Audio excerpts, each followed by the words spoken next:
I've been sewing since I was a young girl. My mother taught me how to sew, and I used to make my own clothes. I used to make clothes for my stuffed animals and my dolls. I really fell in love with the process of making things with my hands. I was always making like quilts and skirts for myself. I would have a skirt that I really liked and I would kind of knock it off. I would make a pattern myself and make clothes. Then there was a while where I wasn't creating. I went to college. I didn't have the time or the space to make and create as much as I would have liked. And then kind of later in life, when I was in my late 20s, I took out my sewing machine again and I started making quilts and doing art again. I think I found myself being the most happy when I was creating things with my hands and designing things and making things that were three-dimensional, that were useful and had a purpose.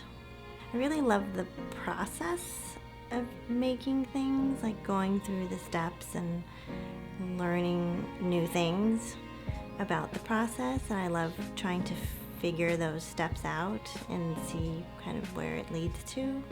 I do a lot of research, like reading books about other textile makers and their process, and I kind of meld that all together, and I kind of, take bits and pieces from what other people have done, and I kind of try to make my own, like, I guess, recipes, as you would call it.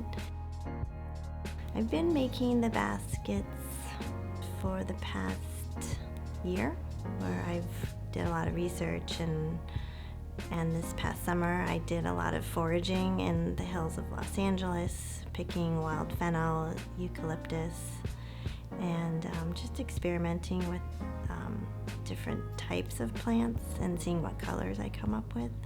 I locally source 100% cotton rope from someone in Highland Park.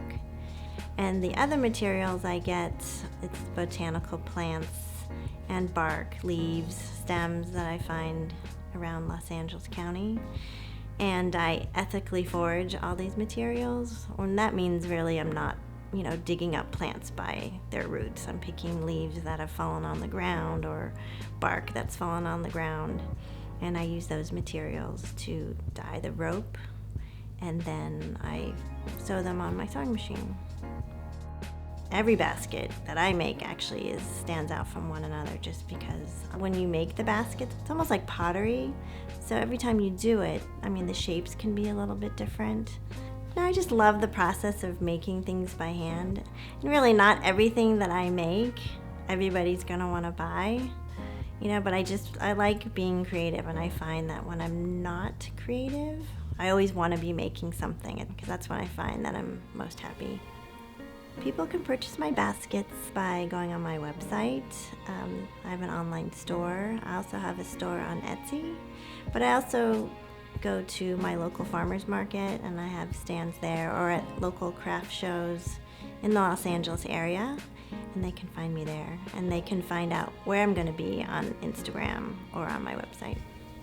My name is Suzanne Mayberry, and I am the owner of The Sewing Garage, and I make and design handmade textiles using natural dye products that I find out in nature.